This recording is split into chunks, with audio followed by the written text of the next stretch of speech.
नमस्कार, आप देख रहे हैं मनी 9 और मैं हूं आपके साथ विशाल शर्मा। आज हम लोग जिस विषय पर चर्चा कर रहे हैं वो है 8वां वेतन आयोग। मोदी सरकार ने बजट से ठीक पहले 8वें वेतन आयोग को मंजूरी दे दी। कहा जा रहा है कि सरकार के इस कदम से 1 करोड़ से ज्यादा सरकारी कर्मचारियों और पेंशनर्स को जबरदस्त फायदा हो सकता है। कर्मचारियों का न्यूनतम मूल वेतन जो है 18,000 रुपए से बढ़कर 51,480 या उससे ज्यादा तक जा सकता है। पेंशन में भी कहा जा रहा है कि जबरदस्त बढ़ोतरी हो सकती है। इसके अलावा सरकार ने नई पेंशन स्कीम यानी जिसको कि आप यूपीएस के नाम से जानते हैं, यूनिफाइड पेंशन स्कीम, उसका भी गजट जो है जारी कर दिया है। इसको लेकर कर्मचारी संगठन जो हैं वो नाराज दिख रहे हैं, विरोध में उतर चुके हैं। अब इसके अलावा थर्ड पॉइंट ये है कि बजट में क्या कुछ बड़े ऐलान हो सकते हैं, इसको भी आज की इस वीडियो में डिकोड करने की कोशिश करेंगे। तो चलिए चर्चा की शुरुआत करते हैं और इस चर्चा में शामिल होने के लिए आज हमारे साथ मौजूद हैं कई किताबों के लेखक, फाइनेंशियल ईयर 2024-25 का बजट जो था उसको रिव्यू करने वाले former IAS, former finance and economic affairs secretary Subhash Chandra Garg sir. Sir नमस्कार, मई 9 पर आपका बहुत स्वागत है। Thank you Vishal, thank you very much. जी, ओवर टू यू सर। सबसे पहले आपसे जानना चाहेंगे कि हम लोग सर बजट को कवर कर रहे थे, तो बजट में ऐसी उम्मीद लगाई जा रही थी कि 8वें वेतन आयोग को लेकर जो है सुगबुगाहट बहुत तेज थी, सरकार ला सकती है। लेकिन उससे पहले ही बजट से ठीक पहले 8वें वेतन आयोग के गठन को मंजूरी दे दी गई। कैसे देख रहे हैं इस खबर को सर? देखिए, 2-3 चीजें मेरे ख्याल से स्पष्ट समझ लेनी चाहिए। 8वां वेतन आयोग का गठन तो होना था। हर 10 साल में सरकारी कर्मचारियों के वेतन भत्तों के रिविजन की प्रक्रिया देश में बनी हुई है। लास्ट रिविजन 1 जनवरी 2016 में हुआ था, तो 1 जनवरी 2026 से ये ड्यू है। इसलिए वेतन आयोग का आज या कल गठन करना चाहिए, वाजिब था। दूसरा, वेतन आयोग का गठन इस बार अभी एक्चुअली औपचारिक रूप से हुआ नहीं है। अभी केवल अश्विनी वैष्णव मिनिस्टर ने ये पब्लिकली घोषणा की थी कि प्रधानमंत्री जी ने इसकी मंजूरी दे दी है। ये जो वेतन आयोग का गठन होता है उसके लिए एक औपचारिक नोटिफिकेशन सरकार जारी करती है, जिसमें वेतन आयोग के क्या टर्म्स ऑफ रेफरेंस होंगे और उनके कौन अध्यक्ष और बाकी मेंबर होंगे। वो जब जारी हो जाती है तो ये कहा जा सकता है कि वेतन आयोग का गठन औपचारिक रूप से हो गया। अब ये नोटिफिकेशन कब जारी होगी अभी आज के दिन कहना मुश्किल है। अगर आप इसको पिछले समय के संदर्भ से देखें तो जो 7वां वेतन आयोग था उसकी नोटिफिकेशन जारी हुई थी 28 फरवरी 2014 को। 1 जनवरी 2016 से तकरीबन 22 महीने पहले। अब अगर 1 जनवरी 2026 के हिसाब से देखें और ये माने कि 28 फरवरी को इस बार जारी हो जाएगी, तो ये घोषणा करीब 10 महीने पहले होगी, 22 महीने की जगह। तीसरी बात ये देखें कि वेतन आयोग का जब भी गठन हो उसके बाद इसको कुछ समय चाहिए होता है अपना काम करने के लिए। कई सारी जांच करनी पड़ती है, बहुत सारे लोगों से मिलना पड़ता है, स्टेट गवर्नमेंट से भी आजकल मिलना पड़ता है, सारे कर्मचारी संगठन, मिनिस्ट्रीज के मेमोरेंडम आते हैं, उनको एग्जामिन करना पड़ता है, तो उनको समय चाहिए। तकरीबन आप ये मान के चलिए कि 15 महीने से 18 महीने का समय उसको चाहिए होता है। तो मेरा अपना अनुमान ये है कि जब ये वेतन आयोग का गठन हो जाएगा तो इसकी रिपोर्ट अगले साल जून या जुलाई 2025 के आसपास आएगी। सरकार कभी भी इसको लागू करे, लागू 1 जनवरी 2026 से ही करेगी, इसलिए इसमें दिक्कत कोई नहीं होनी चाहिए। लेकिन अगर अभी आप ये मान के चलने लगे कि इस बजट में इसके बारे में कुछ होगा या कर्मचारियों को इस बजट में कुछ मिल जाएगा इसको लेते हुए, तो वो मेरे ख्याल से अपेक्षा जो है वो उचित नहीं है। जी सर, अश्विनी वैष्णव साहब जो मंत्री हैं, रेल मंत्री, उन्होंने घोषणा की, उनके उस भाषण में एक शब्द जुड़ा हुआ था कि सरकार जो है कमिटी बनाएगी, उसके 2 मेंबर्स होंगे। तो व्यूअर्स के मन में कई तरह के सवाल हैं। चूंकि आप बहुत वरिष्ठ आदमी हैं, आपसे लोग समझना चाहेंगे कि सर कमिटी क्या होती है, उसमें कौन से 2 मेंबर्स होते हैं और उसका नाम कैसे सजेस्ट किया जाता है? देखिए, मेरे ख्याल से जब वो कमेटी शब्द का इस्तेमाल कर रहे थे तो वो पे कमीशन के बारे में ही बात कर रहे होंगे। और पे कमीशन की यूजुअल जो अभी तक की परंपरा रही होती है, उसमें एक अध्यक्ष होता है और 3 या 4 मेंबर होते हैं। तो अगर वो 2 मेंबर की कमेटी तो नहीं हो सकती, मोस्ट लाइकली ये एक अध्यक्ष होंगे और 3 मेंबर इसमें होंगे। एक संभावना ऐसी थी जिसके बारे में हो सकता है कुछ रूमर चल रही हो कि सरकार का शायद ये कहीं मानना था, जिसके कारण से एक्चुअली जो डिले हुआ है, जो देरी हुई है, वो भी उसका कारण रहा हो सकता है कि सरकार पे कमीशन एस्टेब्लिश ही ना करे, नया वेतन आयोग बनाए ना, उसकी बजाय एक सरकार की कमेटी, अफसरों की कमेटी, क्योंकि अब क्या होता है कि पे कमीशन के पास बहुत सारे मसले नहीं होते जितने पहले बार होते थे। अब बड़ा 3-4 चीजें की रह जाती हैं। एक तो आप क्या नया वेतनमान, मिनिमम वेतनमान तय करेंगे, कोई डीए के फॉर्मूले में कोई बदलाव करेंगे, वैसे उसमें बदलाव करने की कोई जरूरत नहीं महसूस होती। और थोड़े बहुत उन लोगों के जो लोग से कहते हैं कि हमारे वेतन में विसंगतियां हैं, उन विसंगतियों को देख लें। तो ये बट मुझे नहीं लगता कि सरकार ऐसी कोई पे कमीशन के स्थान पे कोई ऐसी कमेटी बनाएगी। आने वाले समय में स्पष्ट हो जाएगा, पे कमीशन का गठन, 8वें वेतन आयोग का गठन हो जाना चाहिए। जी। अब सर अगला सवाल जो हर लोग जानना चाहते हैं, आपसे भी जानना चाहते हैं, समझना चाहते हैं कि कितनी वेतन की बढ़ोतरी हो जाएगी सर, फिर पेंशन बढ़ाएंगे? देखिए, वेतन आयोग का ये सबसे बड़ा काम यही होता है कि नया वेतन क्या तय करें। नया वेतन तय करने का काम उनका रहता है। उस वेतन को तय करने में 2-3 चीजों पे पे कमीशन काम करता है। एक तो वो ये तय करता है कि नया जो मिनिमम वेतनमान हमारे यहाँ सिस्टम में, जो सरकारी कर्मचारी जो सबसे छोटी पायदान पे है, उसका तनख्वाह बड़ी इंपॉर्टेंट होती है, क्योंकि उसकी तनख्वाह से की संख्या भी उसमें उसकी बहुत ज्यादा होती है, और उसके ऊपर आप स्ट्रक्चर बिल्ड कर सकते हो जो और सीनियर और जो हायर लेवल्स के सरकारी कर्मचारी हैं। तो मिनिमम वेतन कितना होना चाहिए, ये सबसे बड़ा फैक्टर होता है, सबसे बड़ी चीज की गणना करनी होती है। और मिनिमम फैक्टर को तय करने या मिनिमम पे को तय करने के लिए अलग अलग वेतन आयोगों ने अलग अलग फॉर्मूले और अलग अलग चीजों में विचार किया। क्योंकि आप वेतन होता किस लिए है? वेतन इसलिए होता है कि जो परिवार उस पे पलता है, उसको अपनी जरूरतों का सारा इंतजाम करने की व्यवस्था उसको हो जानी चाहिए।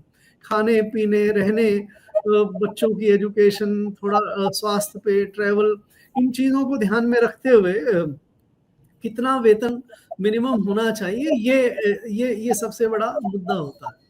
अब आप अगर पिछले बार के समय देखें तो 7वें वेतन आयोग में 7,000 रुपया उस समय तनख्वाह हुआ करती थी, जहां तक मुझे याद है। और सरकार ने जो 7वें वेतन आयोग ने 18,000 रुपए तय किया था। तो 7,000 से 18,000 रुपए तय किया था। अब उसमें जब आप 18,000 से अब क्या चाहते हैं, ये वेतन आयोग तय करेगा। अब इसमें आप एक पूरी गणित कर सकते हैं, जैसे मैंने बताया, चाहे आज की स्थिति में सभी चीजों के दाम वगैरह को ध्यान में रखते हुए तय करो कि इतना वेतन आयोग होना चाहिए, या कोई एक सिंपल और फॉर्मूला अपना लेते हैं जिसको भी कई वेतन आयोगों ने इस्तेमाल किया है। उसमें 2 चीजों पे कैलकुलेशन होती है। एक चीज तो ये है कि आज के दिन जो इफेक्टिव डेट है, जैसे इस केस में 1 जनवरी 2026 होगी, उस दिन को आपका मिनिमम वेतन मान क्या था, बेसिक पे क्या थी, और उस दिन डीए कितना है। तो ये तो कम से कम आपकी प्रोटेक्टेड पे हो गई कि इतनी तो आपको रखनी है, क्योंकि दैट इज ए रिप्लेसमेंट पे। कि आज की जो पे थी जिसमें 2 कंपोनेंट हैं, बेसिक पे और डीए, और नया बेसिक पे जो तय करें उसमें दोनों कंपोनेंट को मिला दें। उसके हिसाब से अगर आप देखें तो जो अभी 53% का डीए है और 2 इंस्टॉलमेंट और सरकार को देनी है 1 जनवरी 2026 से पहले, अगर आप ये मान के चलें कि इन 2 इंस्टॉलमेंट्स में 7% में डीए बढ़ोतरी होगी, तो 1 जनवरी 2026 के दिन एप्लीकेबल डीए होना चाहिए 60%। तो 100 जी और 60, तो 60 जो है, जो आज 100 रुपए बेसिक पे है, उसको जी 160 रुपए हो जाना चाहिए डीए को मर्ज करने के बाद। तो जी पहला फिटमेंट, अगर आप इसको फिटमेंट के रूप में समझें, तो फर्स्ट फिटमेंट, बेसिक फिटमेंट ये हुआ कि आप इसको 1.6 या पे ले जाएं, 160 पे ले जाएं, राइट। सर। और दूसरा फिटमेंट फैक्टर आपका ये होता है कि आप इसमें कितनी बढ़ोतरी करना चाहते हैं। सर अगर आपने ये निकाल लिया कि भाई 18,000 को हम 40, आज के दिन की जरूरत हुए 40,000 रुपए की, तो आप ओके 40,000 को 18 से डिवाइड कर दो और फिटमेंट फैक्टर निकाल दो। दूसरा तरीका ये है कि भाई आप ये तय कर लो कि आपको कितनी वृद्धि देनी है। जैसे पिछले वेतन आयोग ने 14.5% की वृद्धि दी थी। जी अब आप ये तय कर लें कि भाई 15% वृद्धि देनी है या 20% वृद्धि देनी है या 30% वृद्धि देनी है, तो आप जी उसको उसमें गिरावट कर लें। 1.6 या 160 में मान लीजिए आप 20% वृद्धि देना चाहते हैं, तो आपकी 32 रुपए और बढ़ गए, तो 160 की जगह 192 रुपए हो जाएंगे, तो आपका फिटमेंट फैक्टर 1.92 हो जाएगा। अगर आप कहते हैं 30% वृद्धि दे देंगे, तो 160 में 48 बढ़ जाएंगे और 2.08 हो गया, फिटमेंट फैक्टर 2.08 हो गया। तो आप ये सब कैलकुलेशन वित्त आयोग करेगा, वेतन आयोग करेगा।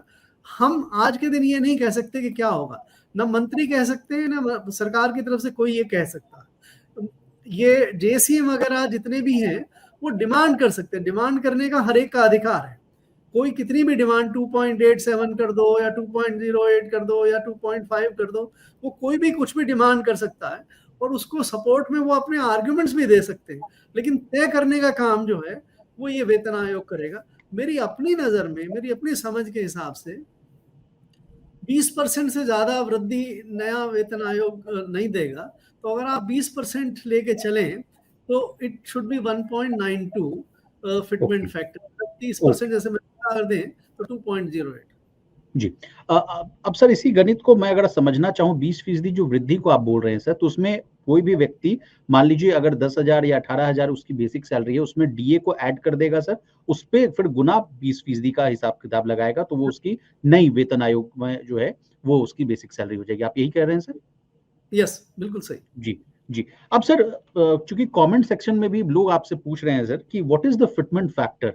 ये जो आपने अभी चर्चा के दौरान कहा सर कि 2.86 कोई 3 के ऊपर कह रहा है सर, कोई 1.5 कह रहे हैं, कोई 2 कह रहे हैं। तो ये हम आपसे समझना चाहेंगे सर कि ये फिटमेंट फैक्टर होता क्या है और इसको कैसे तय किया जाता है? यही मैंने अभी समझाया आपको, ये जी, जो 1.92 या 2.08 यही जी, फिटमेंट फैक्टर है। ओके, इसमें दो कंपोनेंट को अगर आप शामिल कर लें कि जो एग्जिस्टिंग लेवल ऑफ डीए क्या है ओके, और डीए को मिला के बेसिक पे में कितना परसेंट आप वृद्धि देते हैं, दोनों को कैलकुलेट करने के बाद जो नंबर निकल के आता है वही फिटमेंट फैक्टर। Okay, okay.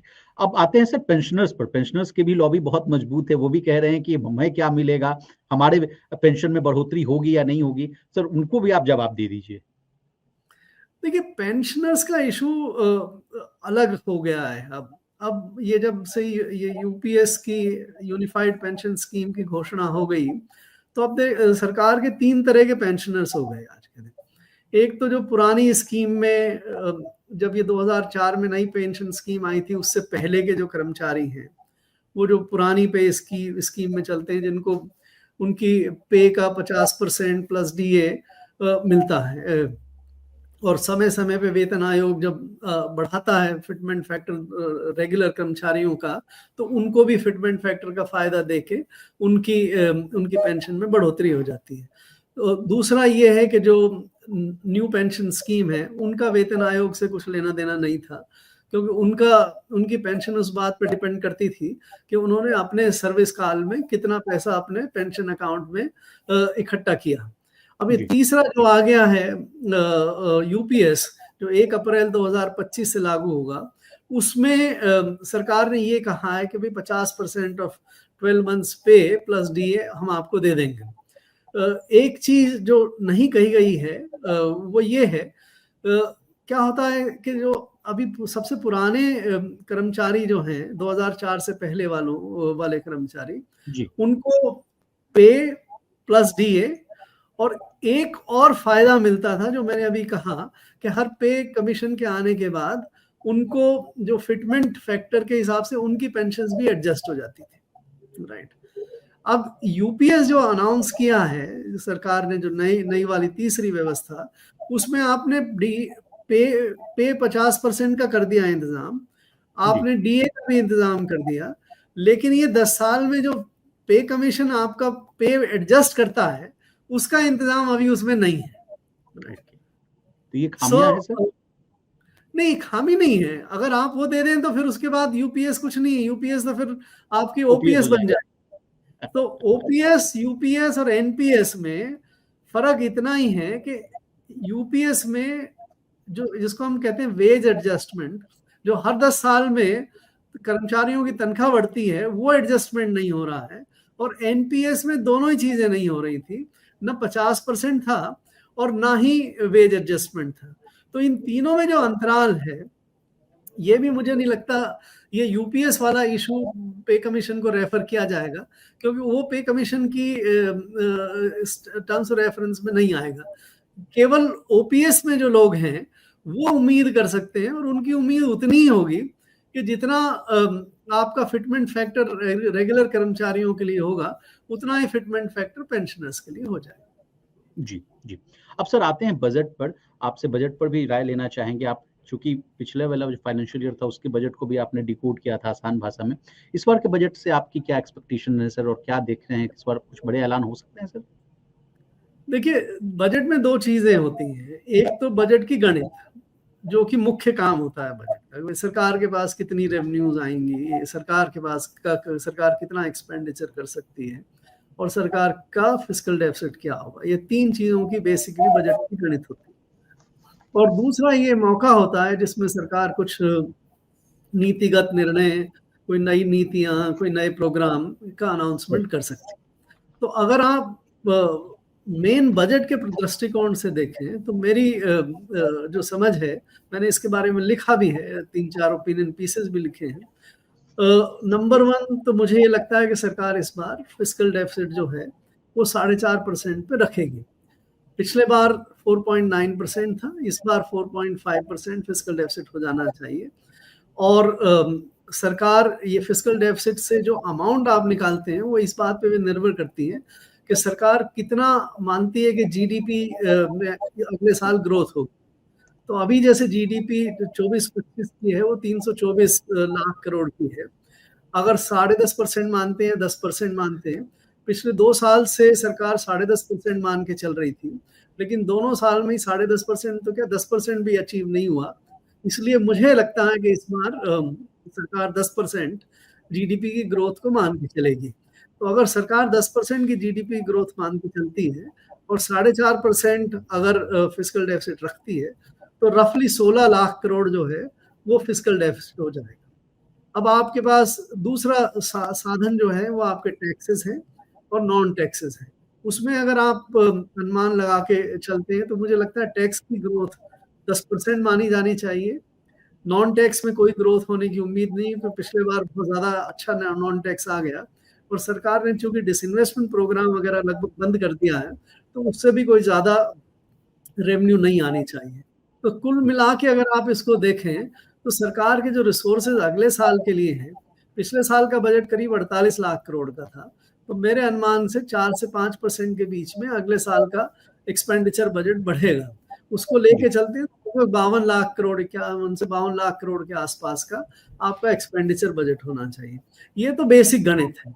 अब क्या सरकार क्या कर सकती है, क्या नए कोई कार्यक्रम ला सकती है या क्या, एक आप अगर देखें तो पिछले बजट में सरकार का सबसे बड़ा कार्यक्रम था ये एम्प्लॉयमेंट लिंक्ड इंसेंटिव स्कीम्स, और एक इंटर्नशिप और एक ITI के लिए। तो सबसे बड़ा कार्यक्रम ये कि हम इससे करीब 2.5-3 करोड़ लोगों को रोजगार दे सकते हैं, ये करेंगे। लेकिन अनफॉर्चुनेटली अभी ये जो साल अभी तक गया है, बजट जुलाई में पेश हुआ है, अब हम जनवरी में बैठ के बात कर रहे हैं, पिछले 6 महीने में इन स्कीम्स पे कुछ भी नहीं हुआ। तो ये मेरा मानना ये है कि ये इसलिए नहीं हो पाया कि इस स्कीम में कुछ बेसिक खामियां थी। सरकार एम्प्लॉयमेंट का मुद्दा नहीं छोड़ सकती। तो मुझे एक चीज तो ये लगती है कि सरकार आने वाले बजट में इस स्कीम्स को ठीक करेगी। इन स्कीम्स में थोड़ा बदलाव लाएगी और उसको इम्प्लीमेंटेबल बनाने के लिए काम करेगी। एक तो ये चीज़ मुझे नज़र आती है और ये बहुत बड़ा मुद्दा है, बहुत सारे जो अनएम्प्लॉयड लोगों को इफेक्ट करता है।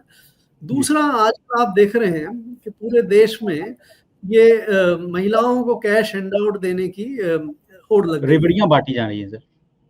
रेवड़ी कह दीजिए, कैश हैंडआउट कह दीजिए, कैश बेनिफिट कह दीजिए, जो भी फ्री भी कह दीजिए, जो भी कहना है आप कह दीजिए, बट मूल मुद्दे में महिलाओं को लेके चाहे 1000 रुपए, चाहे 1500 रुपए, चाहे 2000 रुपए, चाहे 2500 रुपए, अलग अलग लोग अलग अलग कैलकुलेशन कर रहे हैं, लेकिन लगभग काफी सारे स्टेट्स में ये काम अब होने लगा है। एक बड़ा हथियार सरकार के पास, भारत सरकार के पास रहता है कि अगर कोई चीज ऐसी पॉपुलर है और उपयोगी है और पॉलिटिकली एडवांटेजियस है, तो वो बजाय स्टेट्स अपने इस बात का क्रेडिट लें, क्या केंद्र सरकार उस चीज का क्रेडिट ले सकती है, पूरे देश के लिए ऐसी कोई स्कीम ला सकती है। जैसे पिछले बार अगर आपको ध्यान हो, 2019 में 18-19 में आयुष्मान भारत आया था जी। आयुष्मान भारत से पहले ये हेल्थ इंश्योरेंस की स्कीम पूरे स्टेट्स में चलती थी, कोई नई चीज नहीं थी, लेकिन एक स्कीम लाके इसको सेंट्रल गवर्नमेंट की स्कीम बना दी गई। आज के दिन आप आयुष्मान भारत सेंट्रल गवर्नमेंट की स्कीम के रूप में जाना जाता है, राइट।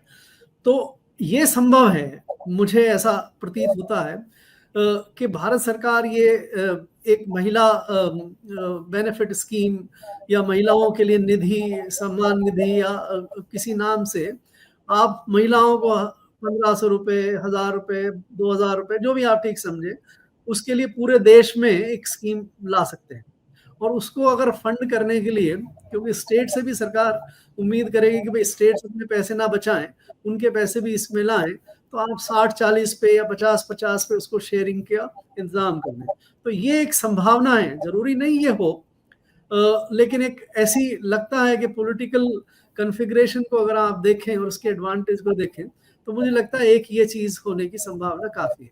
और लास्ट थिंग मुझे ये लगता है कि टैक्स पेयर्स हैं, मिडिल क्लास को काफी परेशानी हो रही है, उनको बेनिफिट नहीं मिले हैं, ना मिनिमम थ्रेशोल्ड जो टैक्सेशन का है, क्योंकि 3 करोड़ लोग जो एक्चुअली टैक्स देते हैं उनको वो ओल्ड स्कीम में ही ज्यादातर लोग हैं, तो वो टैक्स में उनको फायदा नहीं हुआ है अभी तक। ऐसे ही ये जो 30% का ब्लॉक है, टैक्स रेट है, वो बहुत जल्दी 10 लाख रुपए में भी अट्रैक्ट हो जाती है।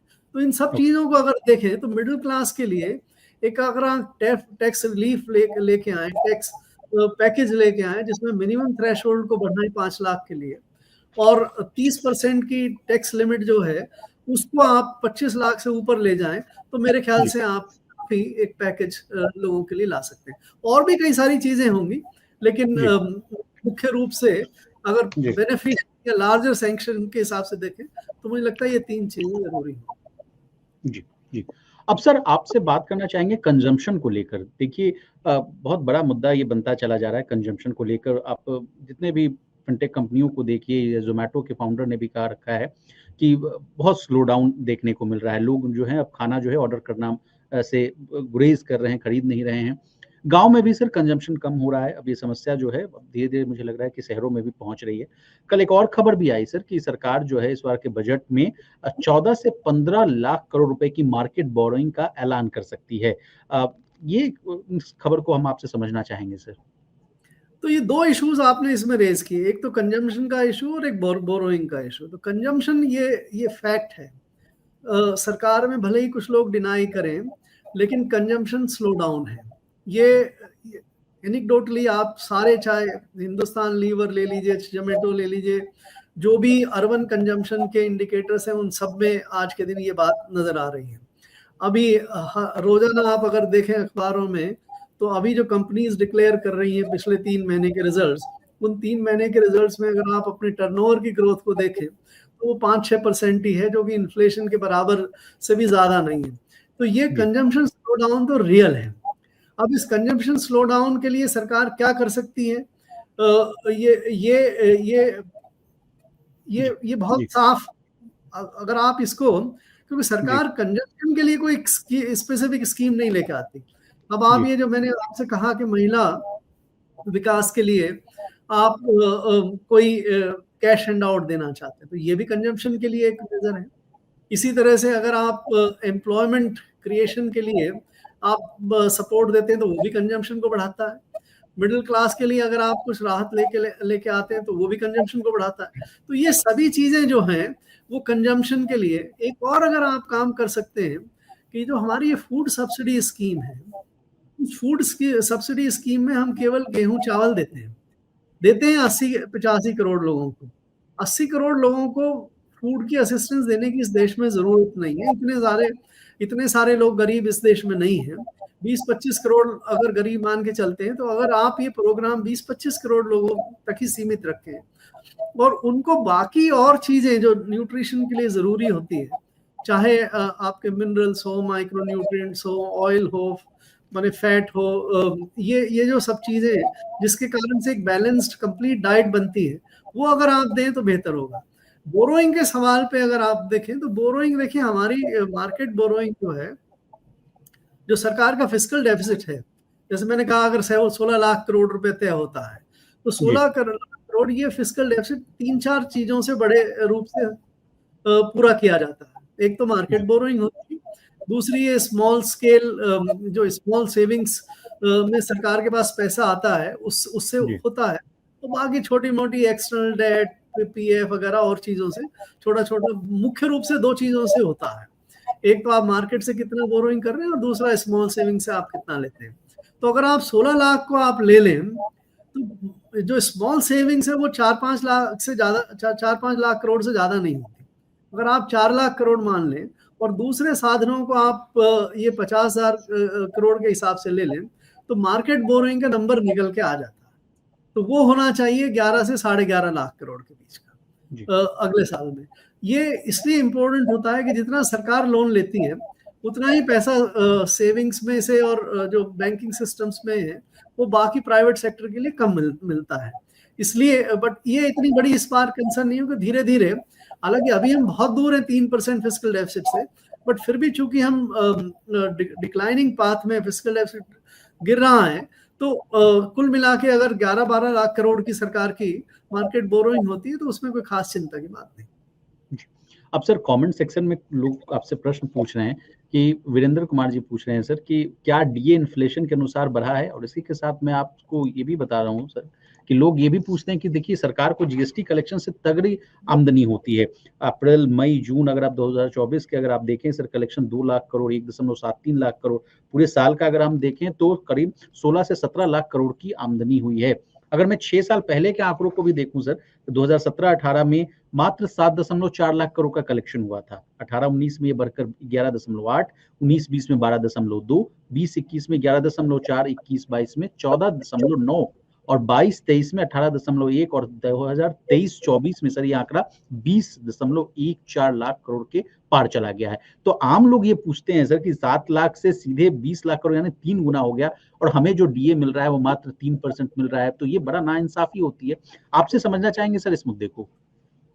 देखिए डीए हमारा तय होता है, जो एक कंज्यूमर प्राइस इंडेक्स तो नहीं लेते हैं उसमें, लेकिन एक इंडस्ट्रियल वर्कर्स के लिए कंज्यूमर प्राइस इंडेक्स अलग बनती है जो मोर और लेस कंज्यूमर प्राइस इंडेक्स के हिसाब से होता है।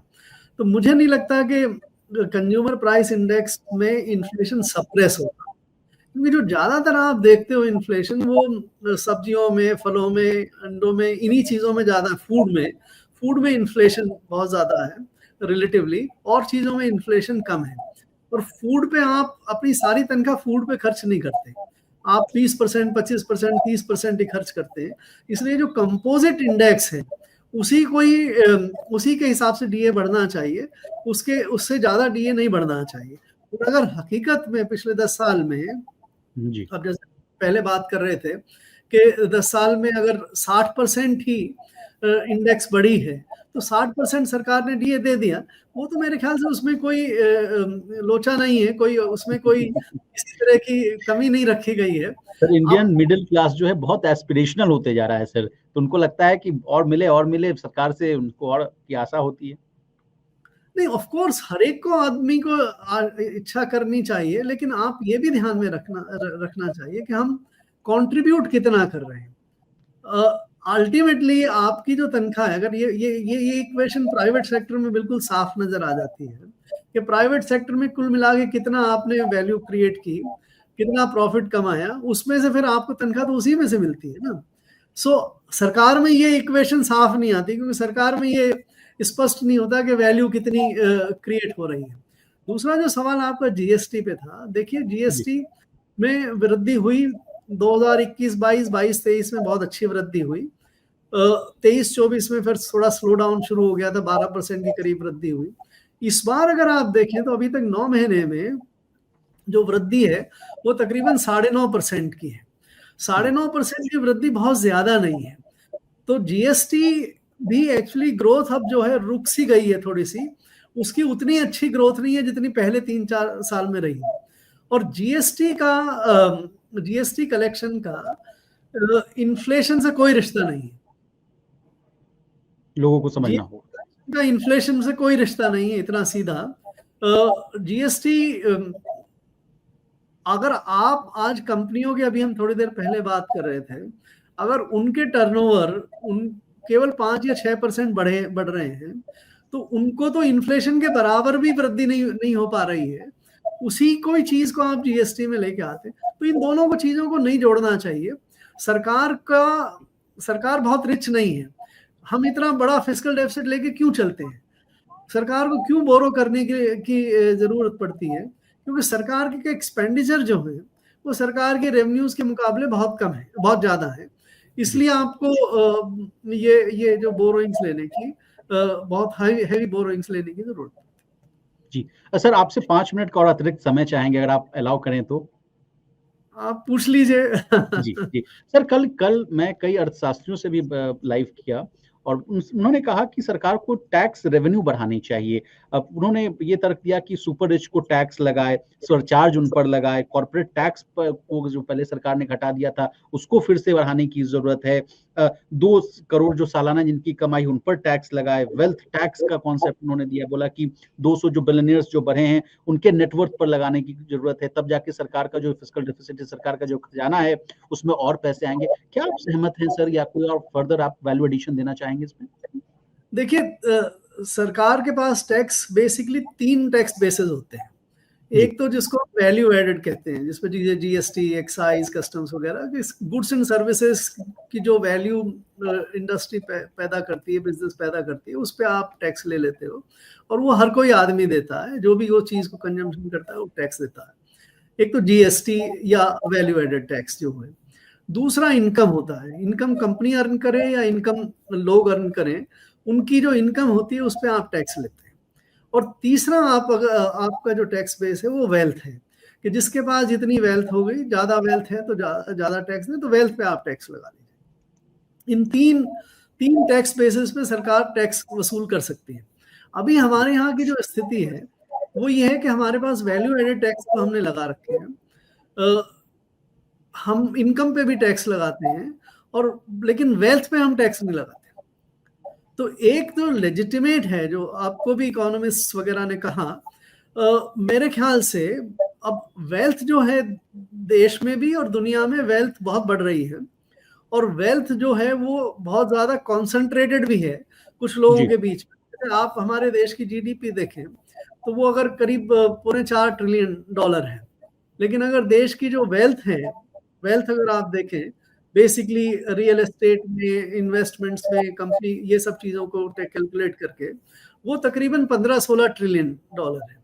अब ये $15-16 ट्रिलियन पे केवल आज के दिन थोड़ा बहुत टैक्स तब लगता है जब कोई बेचता है, चाहे मकान बेच रहा हो, चाहे शेयर बेच रहा हो, या उसके अलावा जो वृद्धि होती जा रही है उसमें उस पर टैक्स नहीं लगता।